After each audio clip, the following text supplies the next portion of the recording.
Olá, galera! Estamos aqui para mais uma gravação do Pod Eva sobre um tema muito importante social, alcoolismo e dependência química. Vamos falar sobre os tratamentos, sobre o papel da terapia. Estamos hoje com duas convidadas incríveis, duas psicólogas, Ionara Dias e Valéria Soares, certo? Gostaria de agradecer imensamente ter vindo, né, falar sobre esse tema muito importante e que vocês se apresentem, falem um pouco da sua formação, de forma breve, e depois vamos para o assunto, né, falar, e o pessoal de casa hoje vai poder ter essa experiência e esse aprendizado, esse conhecimento. Pode começar falando, Valéria, se apresentar e depois a Ionara. Ok. Bom, muito obrigada pelo convite, Marcela, mais uma vez, né? Eu sou Valéria Soares, tenho uma formação em psicologia, são 25 anos de atuação já. Sou psicóloga de formação, mas tenho algumas especializações, entre elas a neuropsicologia, e tenho mestrado em psicopatologia clínica. Hoje, como experiência de atuação no uso de álcool e droga, eu trabalho em uma casa de apoio de recuperação de pessoas ilícitas, pessoas adictas. Certo. Pode falar também da sua formação, Ionara. Nossa, Dani, você agora. Olá, oi Marcela, oi Valéria. Me chamo Ionara, sou psicóloga também de formação, sou psicanalista e também atuo na área da dependência química, do alcoolismo. Trabalho em uma clínica também, um centro terapêutico de recuperação, de reabilitação de dependência química. E também tenho a formação, né, uma especialização na dependência química. Entendi. Ambos têm muita experiência, bagagem, né, e conhecimento para falar sobre esse tema. E é um tema muito importante, né? Um tema muito Extremamente. atual que está sempre, assim, em voga e tem que ser muito falado. Porque eu acho que às vezes falta muita informação. E a Sim, informação tira, né, a falta de conhecimento. Salva pessoas. Justamente. Vamos começar falando do básico, né? O que caracteriza o alcoolismo e a dependência química? Quais são os sinais que a família tem que ficar em alerta e se atentar que, nesse caso, algum familiar pode estar como alcoólatra, pode ter se tornado dependente químico? A dependência química, assim, ela engloba o alcoolismo. Quando se fala de dependência química, você está falando de alcoolismo também. Sim. A dependência química é esse transtorno recorrente e crônico dessa repetição compulsiva do uso de substâncias psicoativas, sejam elas lícitas ou ilícitas. As lícitas englobam o álcool e as ilícitas são a maconha, a cocaína, o crack, o êxtase, os opioides. E até a questão de medicação. É tudo que leva à questão do abuso, sabe? Tudo que é compulsivamente. tudo que é excesso. O excesso, É justamente. a falta de controle. A pessoa acaba sendo escrava Da substância. substância. Isso. É a substância que controla ela. Independente que ela seja, como ela citou, uma medicação. Às vezes você começa a tomar uma medicação e aquela medicação te traz tanto bem-estar que você passa a fazer uso dela compulsivamente, fazendo com que isso vire um abuso realmente daquela droga. Porém, uma droga é lícita, não é ilícita. Entendi. Mas então, por exemplo, a gente pode falar a pessoa que toma remédio controlado pro resto da vida é um dependente químico? Não se esse medicamento estiver sobre o contexto psiquiátrico, se ele estiver sendo acompanhado pelo psiquiatra e a dosagem estiver específica para isso. Entendi. Agora, aquela pessoa que faz o uso de uma medicação, por exemplo, faz o uso de um psicotrópico e para dormir, por exemplo. E aí, hoje eu não estou legal, eu vou tomar 2 comprimidos. Era para tomar 1, ela toma 2. Amanhã ela já não está mais tão legal ainda, vou tomar 3. E assim ela vai fazendo esse uso mais exacerbado. Então, o médico passa uma receita para 30 dias, ela acaba não durando nem 15. E isso já Entendi. passa a ser um uso abusivo daquela substância. Entendi. Já passa a ser Perdeu o controle. uma condição incontrolável. Entendi. Isso. Existe E quais seriam os sinais de alerta, né? Amigos, familiares, assim, estou preocupada com esse familiar, com esse amigo, porque ele está dependente químico. Olha, quando a gente fala em sinais de alerta, é importante, não sei se a Nara vai concordar comigo, mas o que mais nós ouvimos são as condições não só do uso abusivo das drogas, mas principalmente do álcool. Porque tem aquela ideia muito errônea de que, eu vou beber só uma latinha. E essa uma latinha, às vezes, vai para uma caixa, 2 caixas, e se perde realmente totalmente o controle. Geralmente, o alcoólatra, ele utiliza uma latinha todos os dias e acredita que não é alcoólatra. Então, Conheço amigas esse assim. esse já é um dos maiores problemas que nós temos no uso abusivo do álcool, Tem né? gente que bebe vinho todo dia e jura que não é alcoólatra. Não é alcoólatra, né? Não. E você tá dependente daquilo ali, por quê, né? Então, esse é o primeiro motivo que a gente vê que as famílias, às vezes, aceitam essa desculpa Porque é uma vinda do latinha. usuário, Porque porque é uma uma garrafa latinha. Porque é uma garrafa de vinho. Exatamente. Aí esse marido, ele passa a ter um descontrole no final de semana. E aí ele chega totalmente descontrolado em casa, ele começa a abusar dos filhos, ele começa a abusar da esposa. Lá onde ele estava, de repente, bebendo álcool, alguém oferece algo mais para ele. E aí começa, assim, a mistura de substâncias e esse descontrole vai levar a um contexto que não afeta somente quem está utilizando o álcool e a droga. Afeta a família e afeta todas as pessoas que estão à sua volta. Só que assim, é muito comum pessoas que são dependentes ou do álcool ou de alguma substância e ainda conseguem se sociabilizar, consegue trabalhar, consegue treinar. Eu tinha uma amiga que tomava cerveja antes de treinar CrossFit e depois ela também tomava. Ela bebia todos os dias. É aquele álcoolatra ativo, né? O Vamos dizer alcoólatra assim, ativo. Mas aí você alcoólatra falou um contexto aí bem interessante. Ela era uma amiga, mulher. Nós temos que entender que as mulheres, elas têm uma resistência maior à substância. Então, nós mulheres, nós temos a resistência maior quando nós fazemos o uso de qualquer droga. Ah, é? Porque tem achava- associações hormonais Eu achava que o envolvidas. homem tinha mais tolerância. Não, de jeito nenhum. É O a homem é mulher. mais fraco. O homem é mais fraco à bebida. é mais suscetível. Eu acho que tudo quanto é tipo de droga, né? Exatamente, todas Até as a drogas. questão de vício, a questão de entrosamento, assim, de experimentar. Entendi. O homem, ele... Isso é bem, e é uma coisa que o senso comum pensa totalmente diferente, né? Totalmente. As pessoas pensam que não, que é o homem. Por quê? Porque você realmente vê o homem buscar ajuda. Ele, quando cai, a família não quer mais. Então, ele vai lá para casa de apoio, para casa de recuperação, para as casas de recuperação, para as clínicas de recuperação. A mulher não. Já tem aquela ideia de que, nossa, eu não posso ir buscar ajuda em uma clínica de recuperação. A minha família Consigo vai dizer, eu sozinha. não consigo fazer isso. Minha família vai dizer que eu sou o quê? Que eu sou usuária de droga? Então fica essa estirpe, né, na mente, e ela não busca ajuda e acredita que vai conseguir sozinha. Entendi. E ela se afunda a família, afunda os filhos, e isso é muito mais complexo. Os filhos precisam muito da mãe, né? De quem Muito. cuida é mãe. Então, achei que afeta, acho que o pai, às vezes, dependente, não afeta tanto quanto a mãe, que destabiliza mais o lar. Independente de quem é ali o dependente químico, essa dependência química destrutura o lar, porque filho Nossa, em precisa todo de contexto. pessoas equilibradas. Sim. E a dependência química causa um desequilíbrio. Nossa, total. Existe um perfil psicológico mais suscetível à dependência? Olha, assim, falar em perfil, tem, assim, algumas características. Por exemplo, pessoas que têm muita dificuldade em lidar com sentimentos, em lidar com a angústia, em lidar com traumas do passado, em lidar com aquela sensação de mal-estar, sabe? Que incomoda.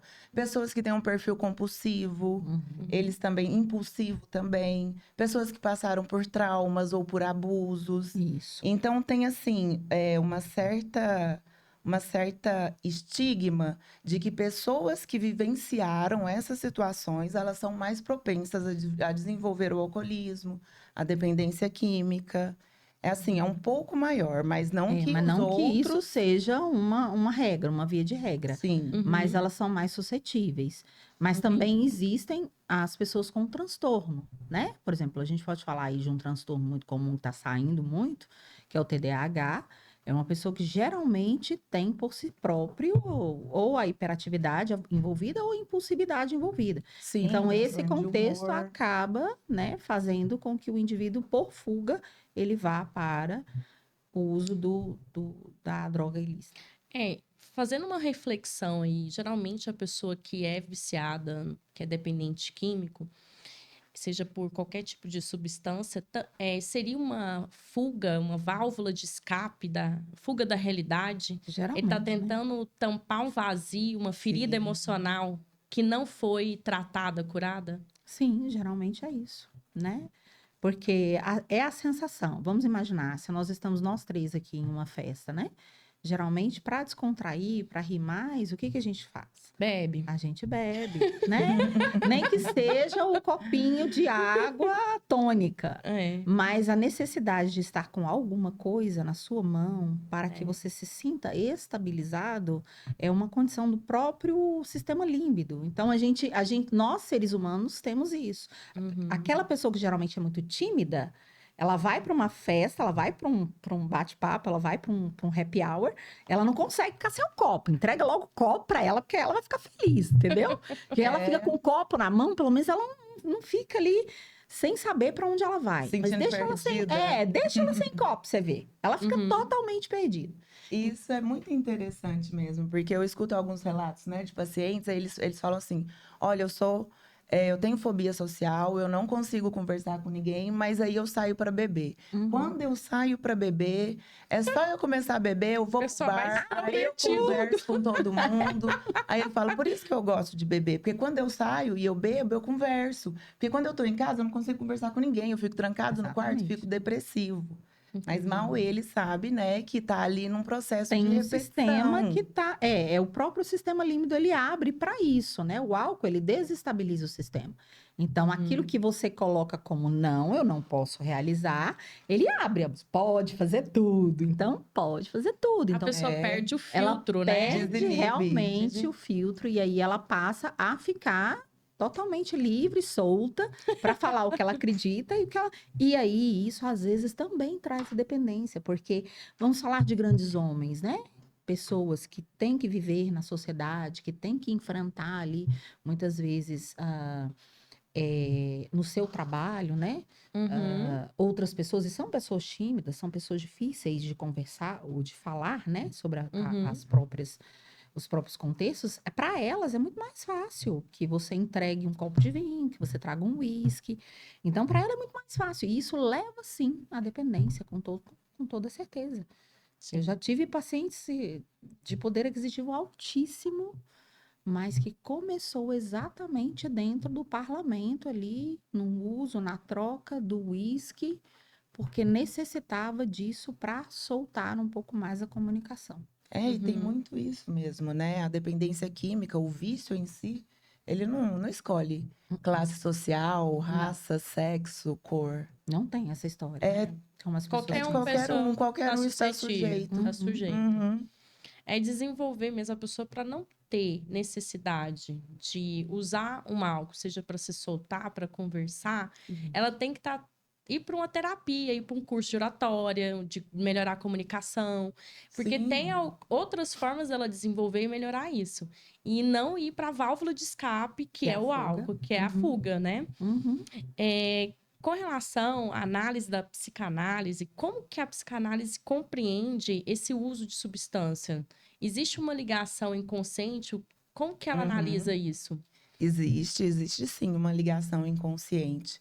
Até porque esse uso, você coloca a substância, você coloca, né, o álcool ou a droga para poder encobrir alguma coisa. É como se fosse, né, aquele achado de um objeto de amor perdido. Ou seja, também uma falta de um desejo não realizado ou algum relacionamento. Eu falo relacionamento, não é só questão de relacionamento amoroso. Relacionamento familiar, relacionamento no trabalho, relacionamento com os amigos. Algum relacionamento interrompido. Então, com aquela dificuldade de trabalhar aquilo simbolicamente, pela palavra, em vez de fazer isso por conta de uma dificuldade, a pessoa acaba ingerindo o álcool para poder tamponar, para poder cobrir aquele vazio, tampar aquela falta e sentir-se bem. Mas é um momento de prazer, que é diferente, momentâneo. É diferente de um momento em que você tem de alegria, porque o de prazer, ele é curto e depois te dá uma depressão, te dá uma angústia, te dá um mal-estar muito grande. E o momento de alegria, quando você passa ele, no outro dia você acorda bem. Rebote, né? Efeito rebote, justamente.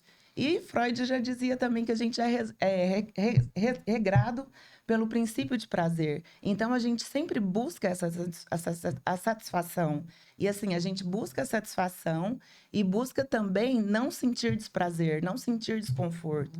Então, esse sentimento de satisfação, de prazer, é quando a bebida entra e, assim, aplaca a tristeza, a angústia, o ressentimento, momentânea, os traumas. O que a pessoa faz quando toma um pé na bunda? Bebe. Como então? É porque é momentâneo, né? É momentâneo. Pra esquecer. Enche a cara. E é muito cultural, né? Você vê em nossas músicas. Né? Principalmente todas as nossas Aí músicas. escuta sertanejo e bebe. Oh, meu Deus do céu. Tirar essa cultura. Só que aí depois não esquece, né? Aí depois chega o dia seguinte. Aí ele tá lá com a ressaca. O problema não passou por conta da ressaca, e o amor mal resolvido continua do mesmo jeito. Ou pior, porque o celular é complicado, né? Às vezes faz até merda, aí você começa a mandar mensagem. Ressaca moral depois. Aí a ressaca física e a moral junta tudo. Manda um monte de coisa no Instagram, faz o que não devia fazer. E aí, na verdade, não ajuda os comportamentos só atrapalham. Mudam mesmo. Só atrapalha. Só atrapalha. Porque além do sofrimento, né, da questão da dependência, vem também depois a depressão, a angústia, né? A culpa, justamente. Vamos falar agora um pouco sobre quando o paciente vai para o tratamento, né, de dependência, ele quer se recuperar. Quais são os sentimentos comuns que chegam como que é a escuta, a terapia que vocês fazem com esse paciente e quais são os sentimentos que ele vai apresentar nesse tratamento? Culpa, vergonha, negação. Como que é que vocês lidam, né? O que costuma ser mais desafiador nesse tratamento? Bom, quando o paciente chega para nós, geralmente ele vem já em uma situação que é muito mais comum. É mais comum você trabalhar um paciente que já está em uma situação que, para o retorno, ela já é para retornar a uma vida, né, sem o álcool, sem a droga, ela já é uma grande dificuldade, né? É muito difícil a pessoa reconhecer no percurso ou no meio do caminho, ou antes de ser um alcoólatra, que ele está virando um alcoólatra, ou antes de ser um usuário, que ele está virando um usuário. Então, geralmente chega para nós pessoas que acreditam que a vida acabou, que a vida não tem mais jeito, que o estado em que eles estão, o que vão fazer daqui para frente. Então, no primeiro momento, pelo menos dentro da psicologia, o que nós fazemos é o acolhimento. É entender o que está acontecendo, de onde vieram esses fatores, o que te levou a fazer uso dessa substância. Entender a causa, a ferida. Né? A ferida, entender o que trouxe ele até aquele lugar, e até aquele contexto. Porque entenda, como ela falou, é uma substituição de prazeres, mas na realidade não é um prazer.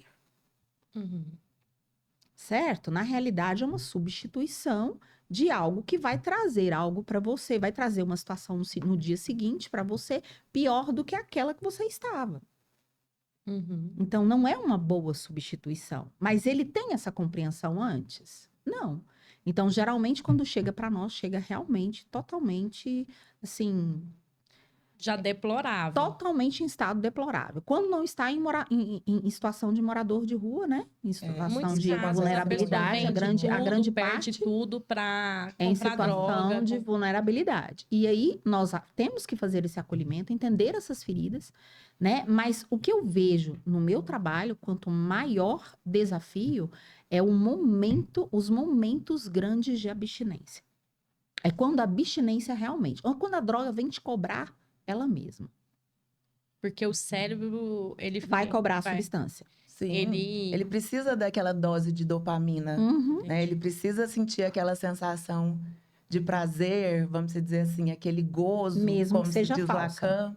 Justamente. Mesmo que seja falsa. A fase mais desafiadora do tratamento é a fase de abstinência. É a quando- mais desafiadora. É porque ele se É o torna começo, um né? escravo, né? É bem no início. Daquela droga, ele precisa daquela sensação. E na hora que tira e ele sente esse baque de não ter aquele prazer, é muito desafiador. A pessoa se torna Sim. agressiva, ficar sem Perde totalmente o controle. E é a hora que vem o vazio, que vem a depressão. Mas E aí vem a A angústia, raiva, a né? A raiva. raiva aparece Mas demais. A culpa A por culpa, estar ali. justamente. Por que que eu vim fazer o tratamento? Muitos se questionam. Por que eu entrei aqui para porque passar a pessoa por tem isso? que passar por esse tratamento lúcida. Exatamente. Não pode dar Precisa. não pode Até dar um pelo nível de calmante, consciência dela. calmantezinho para ela dar uma relaxada, não. Ela vai ter que Não, passar. algumas clínicas fazem esse tratamento. Onde eu trabalho, Na sim, associação, no primeiro né? momento. Da psicoterapia com a parte médica, porque na realidade é saudável para que eles não sintam tanto o impacto. Mas outras clínicas não têm esse direcionamento. Sim. Então, o que se faz? Coloca na internação voluntária, não é uma internação compulsória. Ele entra nessa internação voluntária e quando ele está ali no quinto dia, ele já está querendo pular o muro, ele já está querendo voar. Fugir. Eu quero criar asa, sair daqui de qualquer jeito. Mas Ainda eu mais preciso da nesses droga. primeiros dias. Né? Então, São os nesse mais momento, se difíceis, não os mais tem, difíceis. às vezes não, quando não há o uso de alguma medicação para auxílio, eles não dormem, eles perdem o sono, eles vomitam, eles perdem totalmente o controle do corpo, do organismo, Uhum. né? Então é muito forte, né? forte, Esse é muito primeiro, forte. primeiro Esse momento. primeiro momento é muito abstinência. deprimente, é muito triste. Se as pessoas tivessem noção do que é passar, vê-los pelo menos passar por aquilo, muitos não entrariam. Uhum. Muitos não entrariam. Fala um pouco com relação à diferença de comportamentos e também de tratamento com relação à dependência química, em se tratando do gênero feminino e masculino. Tem clínicas separadas, femininas Sim. e masculino. Tem. Como que funciona isso? Tem clínicas separadas. Tem algumas clínicas que, na verdade, eu nem sabia que tinha. Eu ouvi falar esses dias. Que aceitam os dois sexos. Mas eu acho isso um pouco arriscado. Muito. Muito, né? Só que tem Por né? quê? Explica isso. Porque eles chegam muito vulneráveis, sabe? E a mulher, ela, com o passar dos dias, o libido vai aumentando muito. Ah, entendi. Então, é muito difícil para ela segurar, ter uma relação com um parceiro que tá ali do lado, sabe? E saber que precisa passar por aquilo, vencer aquele desejo, aquela abstinência, para que o Entendi. tratamento Que ela pode siga. substituir a droga pelo sexo. Exatamente, é uma troca entendi. de novo de prazer. Justamente. Entendi. Então, é necessário ter essa separação, ter uma clínica feminina e uma clínica feminina, Separada. para evitar que isso aconteça. Uhum. Mas é bem diferente, assim. Eu trabalho em duas, né? Trabalho Uhum. numa feminina e numa masculina. Você vê a questão de Comportamento, humor. Justamente, Bem questão de diferente. comportamento. As mulheres, elas são muito, assim, eufóricas. Elas têm dia que tem umas que estão, né, com os hormônios lá em cima. As outras estão com TPM e estão chorando. Então, de vez em quando, Mulher, uma olha meio É uma torta pra espécie mais outra. complicada. Exatamente. E aí já começa uma trocação de palavras ali. Elas de brigam boca. entre si Sim, mais. brigam muito mais do que os muito mais, homens. muito É mais mais. difícil de você segurar. Mesmo.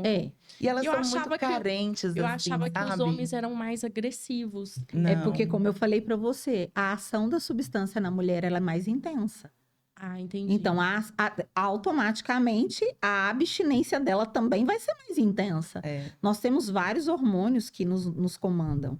Imagina isso misturado em tempos diferentes, em várias mulheres. Várias mulheres. Um monte Nossa, de mulher são 60 junto, é mulheres confusão. juntos. Meu Deus do Exatamente. céu. Nossa, e elas são, sabe, assim, muito carentes e muito amorosas, então elas Ao mesmo exigem tempo, mais né? de você. É. Elas querem mais atenção, querem mais atendimento, querem mais carinho. Elas gostam de abraços, chega, abraça. E também o libido delas são bem maiores. Nossa. Tem muito mais situações de relacionamento de, né, homoafetivos do que tem na clínica masculina. Entendi. E como que funciona, no caso, o tratamento? Qual que seria o tratamento mais eficaz? Como que é o papel da terapia nesse processo? Olha, assim, eu não vejo que tem um tratamento mais eficaz. Penso da mesma Mas o forma. tratamento mais eficaz é o que você melhor se adapta. É um tratamento que é válido para quem está fazendo ele, para o adicto em si. Uhum. E é interessante ver que o tratamento é um tratamento multiprofissional. Precisa de um tratamento psicológico, um tratamento psiquiátrico, um tratamento de grupos também, como a questão do NA e do A, das terapias. E tem também até a parte, né, da questão da espiritualidade, que é muito importante de falar. Porque, como eu falo para os meus pacientes, para você poder tratar a adicção, você precisa tratar 3 fatores, que é o corpo, a mente e o espírito. Se algum desses fatores falha, a engrenagem não vai funcionar muito bem. E aí já tem uma chance de ter uma recaída. Sim. Isso é verdade. Eu concordo plenamente, porque dentro de todas as estruturas que a gente vê, quando alguma dessas engrenagens falha, a gente, na grande maioria, tem perdas muito significativas. Adictos que saem em tempo errôneo, que saem antes da finda do tratamento, que não conseguem vencer as abstinências. Por quê? Porque realmente o ser humano ele é biopsicossocial e espiritual. Não adianta você querer separar isso. A gente precisa de uma condição biológica, a gente precisa de uma condição de organização do próprio corpo. Nós precisamos organizar nossa mente, nossa alma e o nosso espírito. Então, se a gente não organiza as três esferas, é muito difícil. E outra coisa que, assim, durante esses anos todos de trabalho, não adianta ir para uma internação sendo compulsória. Se essa pessoa não quiser o tratamento, ela não vai conseguir sair de Lares e não voltar para o lugar que ela foi, que ela saiu. Você acha que não é eficiente, a pessoa tem que querer para dar certo? Óbvio, tem que haver uma decisão dela em querer verdadeiramente ser curada daquilo. Senão ou, não vai funcionar o tratamento. ou melhorar os sintomas do que ela está vivendo. Senão, não vai melhorar. Senão, não vai. Sim, a pessoa tem que querer, mas dependendo do estado em que a pessoa encontra, ela não tem nem condição de pensar em querer alguma coisa. Uhum. Aí eu Isso acho tem que é a também. hora que realmente A família funciona pode a intervir. compulsório, né? Que aí a família intervém, aí a pessoa vai para a clínica, começa a fazer um tratamento. Depois de um mês que ela já está assim, né, sem o uso da droga, num processo de readaptação, ela consegue entender a real necessidade que foi aquilo para a vida dela. E aí tem pessoas que aceitam tranquilamente, numa boa, mas tem pessoas ainda que ficam na negação. Mas a maioria, depois que tira a droga, que ela vê realmente, que aí vem a culpa, que vê realmente o sofrimento que causou nos familiares e em todos na volta, aí a pessoa, assim, como se diz, cai a ficha, e aí ela cai na real e entende que realmente aquilo foi necessário. Porque sozinho, no momento em que estava, principalmente quando é em situação de rua, a pessoa não consegue nem pensar em pedir ajuda ou querer. A compulsória, ela é por via judicial, né? Agora, quando a pessoa aceita, já é um facilitador e uma chance maior de melhora e tratamento dá resultado. Eu não trabalho em clínica compulsória, eu trabalho em clínica voluntária. Mas, assim, não sei também te precisar, Marcela, como anda a estatística com relação a isso, Entendi. né? Mas era interessante investigar um pouco, não sei se você pode falar um pouco dessa estatística, para ver essa condição compulsória. Na grande maioria dos pacientes que eu trabalhei, que foi por internação compulsória, os resultados posteriores não foram agradáveis. Na sua experiência, você não Na minha viu bons experiência, eu posso falar resultados. que entre 10, um se recuperou.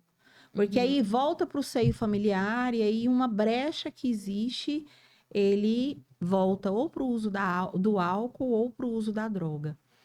Então, nunca é uma recuperação 100% quando ela é compulsória. E sempre existe essa condução da culpa. Por isso que quando ela fala, né, e é muito real, para se entrar neste contexto, você precisa ter muitas feridas abertas. E essas feridas abertas, elas são problemáticas. Porque se não se cura essas feridas, você vai tornar a elas de alguma maneira.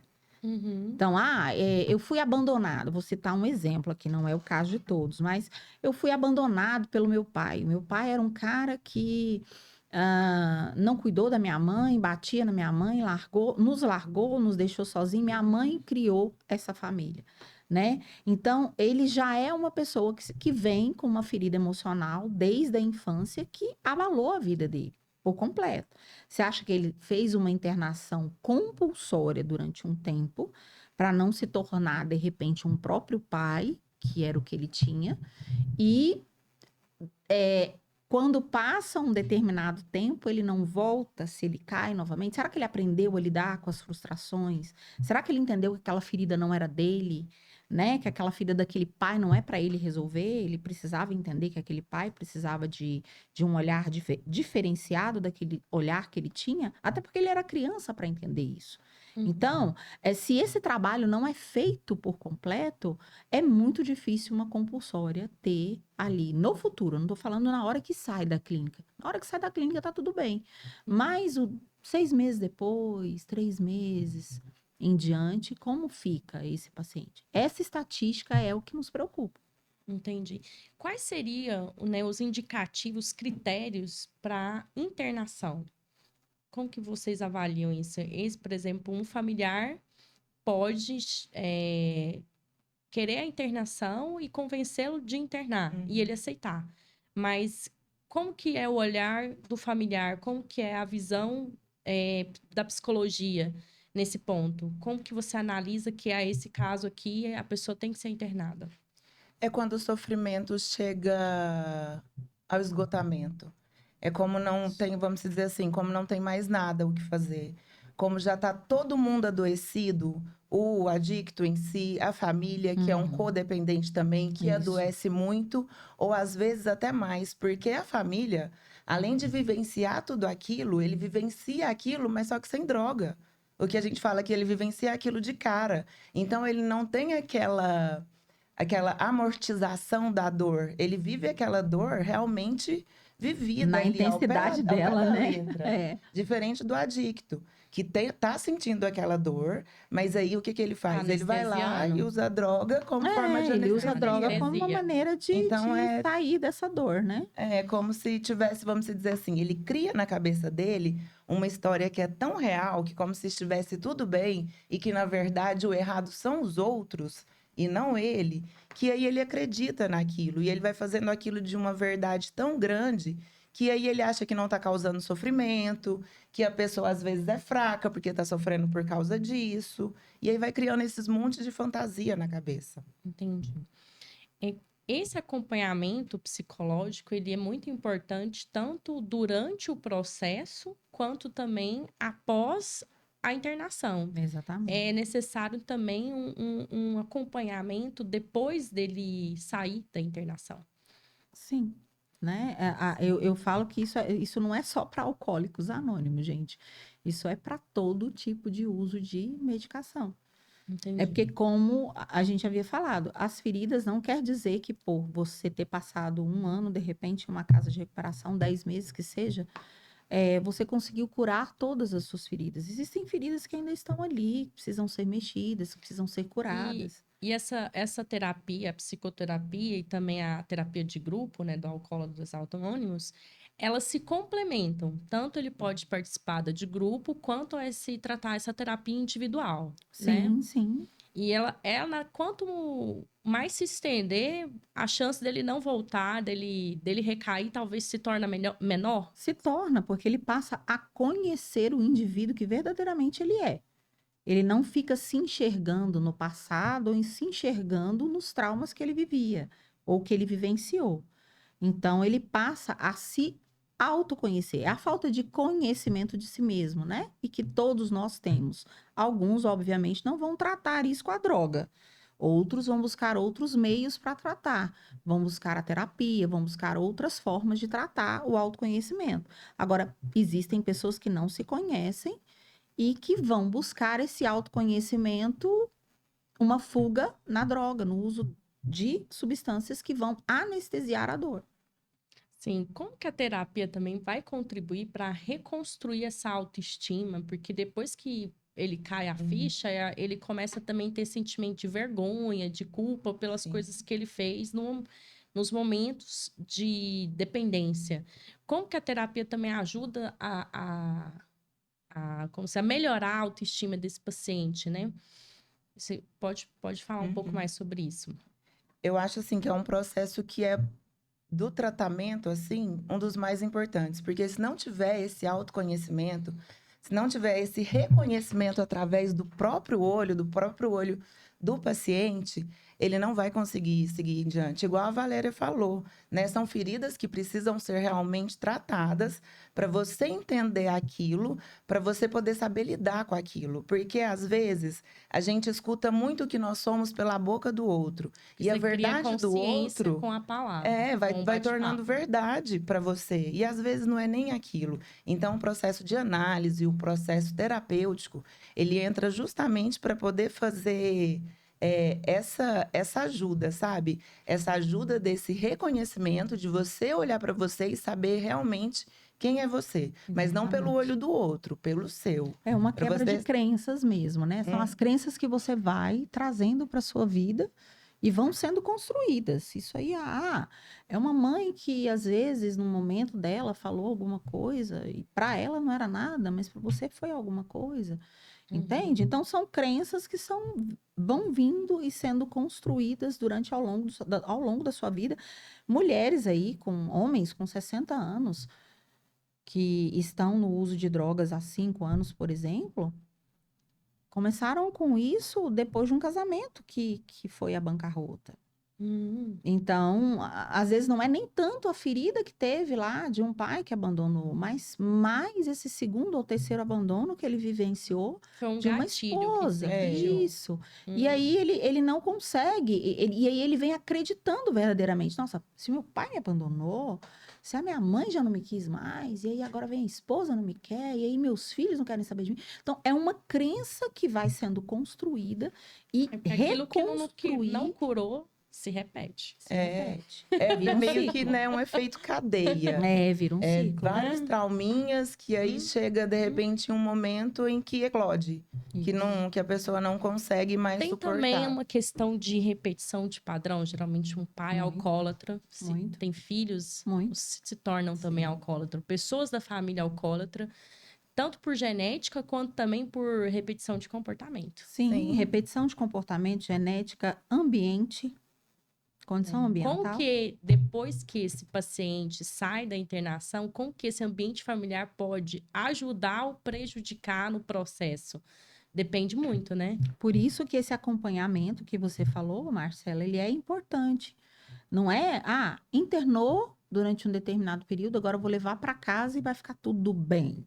Tá curado. Não, tá curado. Não vai voltar. Não a família também vai ter que entrar em terapia.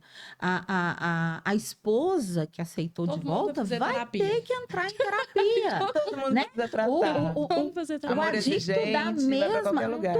Todo mundo vai ter que entrar. Porque nós temos, infelizmente, um contexto humano, tá? Isso é humano, não vamos julgar quanto pecado e nem quanto erro, tá? Mas nós temos mania de acreditar que a emoção do outro é menor que a nossa. Nós temos mania de achar que o sentimento do outro é menor do que o nosso. Então a gente tem Verdade, a gente julga a gente muito. julga que o A gente outro acha tá que o sentindo outro é menos fraco, dor. porque tá, A dor do outro é menor. É como Ah, você mas diz você tá daquele ditado, assim né? por A causa grama do disso. vizinho sempre mais Sempre mais verde. verde que a outra, que a sua, entende? É. Então, por que muitos adolescentes vão para a droga? Porque às vezes ele está enveredando por um questionamento de si mesmo, aí na fase da adolescência, e aí ele começa a se... Tem muita questão da influência de amigos, de amizades, né? Não, mas Também. muitos vão em função de estar se recluindo, e aí começa a ficar recluso, a mãe começa, você tá depressivo. Para, sai disso, sai desse quarto.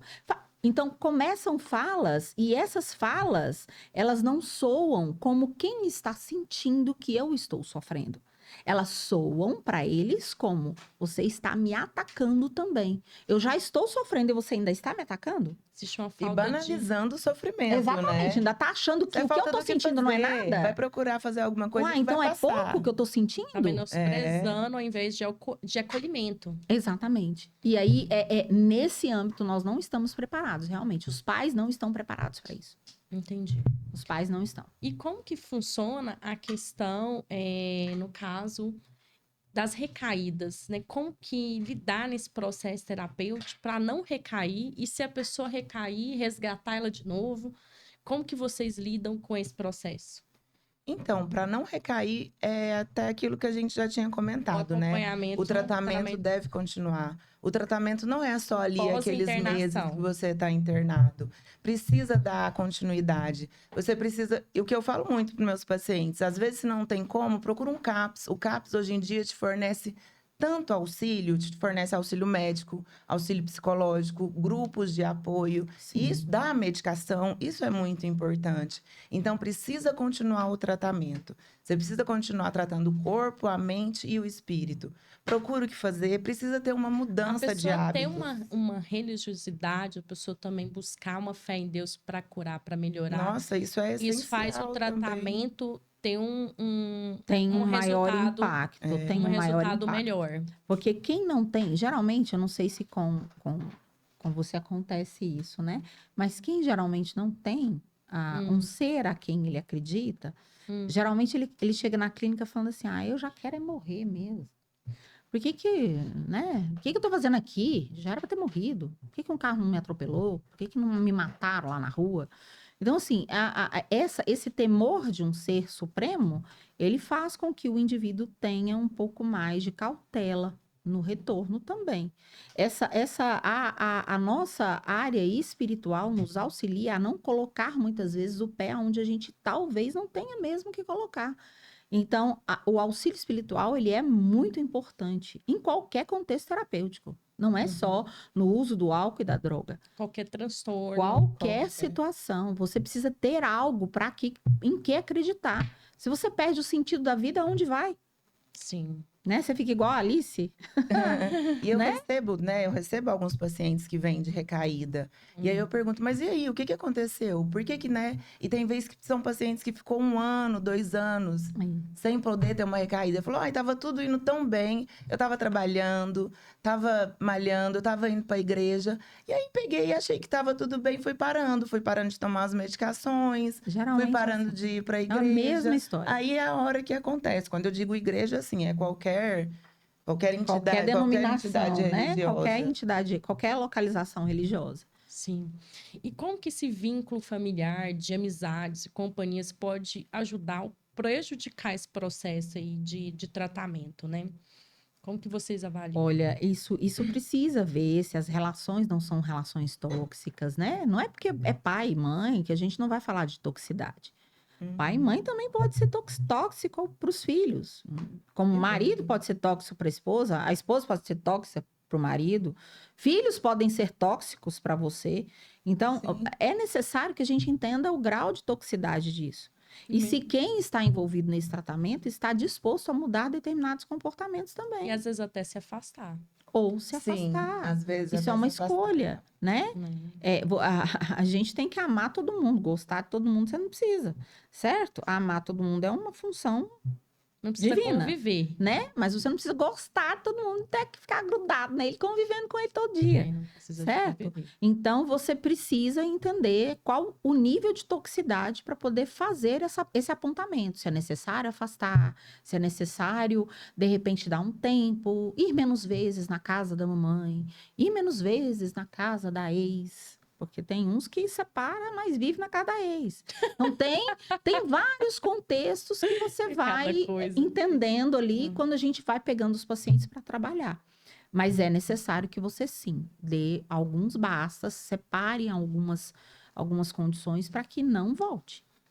Tá certo, a gente está encerrando o tempo. Eu gostaria que vocês deixassem algumas dicas, né, de como vai ajudar as pessoas aí num processo que ainda estão em negação, como buscar ajuda e também de livros, indicações, instituições. Vocês já falaram, né, no CAPS que a pessoa pode buscar. Uhum. Se tiver alguma outra instituição, algum livro, filme também para indicar.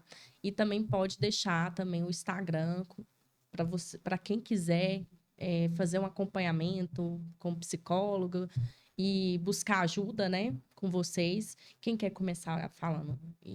Pode começar, Ionara? Posso, claro. Tem muita coisa interessante nessa área. Tem muitos estudos, tem muitos livros que falam sobre isso, tem muitas séries que retratam como é realmente a realidade na questão da droga, na Hoje, questão da atualmente, violência. na novela tá passando uma das personagens, né? E tá bem em voga a Heleninha por causa do alcoolismo lá. Isso. É. Então, Isso. assim, Ai, esse tô tema... fora de novela, não. Esse tema tá mais em voga por conta dessa novela, né? Uhum. Mas esse é um tema sempre atual e um tema que Muito. não pode deixar de ser falado. Mas algumas séries, algumas novelas, às vezes, chamam mais atenção para esse tema. Uhum. Quais os filmes você indicaria e livros, assim? Livro eu trouxe um que eu adoro, que eu acho muito interessante. O nome dele é Drogas, Causa, Consequência e Recuperação. Ele é de um psicólogo clínico que chama Valci Silva, e ele é uma abordagem multifatorial das drogas. Ele fala sobre a neurofisiologia, a psicologia e a espiritualidade. Então, é um livro interessantíssimo. Tem outro também, só que eu não consegui achar lá em casa, que chama Por que as pessoas usam drogas? Esse eu tenho. Que é muito, Era você o que eu ia tem? indicar. Esse é muito bom também. É. Muito Olha bom. só. E tem umas séries, essas séries brasileiras, tipo Cidade de Deus, Cidade dos Homens. Carandiru. Carandiru, justamente. Carandiru Retrata muito retrata isso com muita clareza. Existem séries mesmo hoje que nós olhamos e observamos ali quanto, né, psicólogos, eu acho que a gente tem um olhar um pouco mais aguçado para isso. Tem muitas séries que hoje têm ajudado pessoas, mas o problema é fazer com que essas pessoas olhem para aquilo com o olhar que elas precisam olhar. Entendi. É um processo de... Como que é a aceitação de que a pessoa precisa, de fato, buscar ajuda? Existe um momento de negação, mas como que ela passa dessa negação para aceitação? Quando ela começa a barganhar, Como assim, a barganhar? fazer trocas. Trocas para sair. Como? Quando, por exemplo, a esposa, por exemplo, a pessoa já começou a vender as coisas que está dentro de casa para comprar a droga, um exemplo. Entendi. Vou dar esse exemplo. E aí a esposa vira e fala: aqui você não vai vender mais nada. Se você quiser Uhum. vender alguma coisa, você vai para rua. E aí ele começa a barganhar isso. Ele começa a falar para a esposa: não, eu prometo para você que eu não vou vender mais nada. Só foi isso que eu vendi, nunca mais eu vou fazer isso. E aí, Entendi. quando ele começa a fazer essas promessas indevidas, ou essas promessas que ele não vai conseguir cumprir, essa tentativa de barganhar, aí é o momento de ou a família entrar com a compulsória, ou ele ter aquele insight de entender: opa, o que eu tô fazendo? A minha família está se acabando. Ou quando a esposa realmente coloca fora de casa e ele vê a necessidade mesmo de estar buscando ajuda. Porque perdeu a Entendi. esposa, porque perdeu os o filhos. sofrimento, né? Quando o sofrimento em sofrimento já está assim, Já tá esgotado. Que não Esgotou, tem, tá no limite. no limite, que não tem como mais. Gostaria novamente de agradecer vocês terem vindo fazer a gravação, falar sobre esse tema e que vocês deixem o Instagram de vocês, né? Quiser deixar também o contato, pode deixar. E a gente vai ter que encerrar, porque já está nos finalmente, finalmente do mesmo, né? tempo. Muito gostoso o nosso papo. Muito bom Muito mesmo, bom muito bom. mesmo. Acho que a gente falou bastante assunto, conseguiu abordar muita coisa e trazer muito conhecimento para a galera. E coisas muito importantes. E importantes de serem ditas, Muito né? válidas. É. Bom, o meu Instagram, né, é Valéria Soares, Neuropsi, arroba, né? E tem o da Casa da Paz também, que é a nossa instituição para auxílio aos adictos, que é Casa da Paz, realmente, tá? Casa da Casa da Paz, Paz, tem Casa- o CAPS. Casa Qual que é a clínica Tem o que você... CAPS, né? Tem outras Qual que clínicas. você falou que... Qual que você atua? A clínica que eu trabalho fica em Abadia de Goiânia. Ah, Abadia de Goiás. Hum, Ela chama Clínica Centro Terapêutico Esperança Viva. É uma clínica que já tem muito tempo, é uma clínica há mais de 10 anos, então tem uma estrutura multiprofissional muito boa, sabe? Dá um apoio completo para o paciente, para a família. O espaço físico também é um espaço físico que não tem muro lá. Lá é um lugar que ele é todo, né, arborizado. arborizado, mas é de arames, assim, mas não tem muro, então você consegue ver toda a natureza, Entendi. porque é uma chácara. Então tem muita árvore, Isso tem aí também muito- gera a sensação de muitos bem-estar, né? animais. Sim. Ajuda no processo. Ajuda Sim. muito no processo. Até porque você tá num lugar que você já tá, assim, privado da sua liberdade. E você olha que só tem muro em volta. Isso é muito angustiante. É mais sofrimento. Deixou seu Instagram, seu contato, Valéria? E o meu contato é o 62999070604. Deixa o seu Instagram, quiser deixar mais algum recado final. O meu Instagram é @psicanálise com Ionara. Lá também tem o meu contato, mas meu contato é 62999531982. Acho que fomos um bate-papo muito bacana, muito interessante, com muito conhecimento, né? Aprendizado. Vamos direto ao ponto. Objetivo e com muita abordagem, né? Com certeza. Agradeço novamente o ter vindo. E por agora vamos encerrar. Espero que venham mais vezes no Pod Eva, falar mais espero. com certeza. mais temas Obrigada. importantes, porque é muito válido para a sociedade trazer esse tipo de tema. Vamos ficar por aqui, mas você fica aí de olho no Pod Eva, que sempre vai ter muito conteúdo legal para vocês. Tchau, tchau, galera. Tchau, tchau.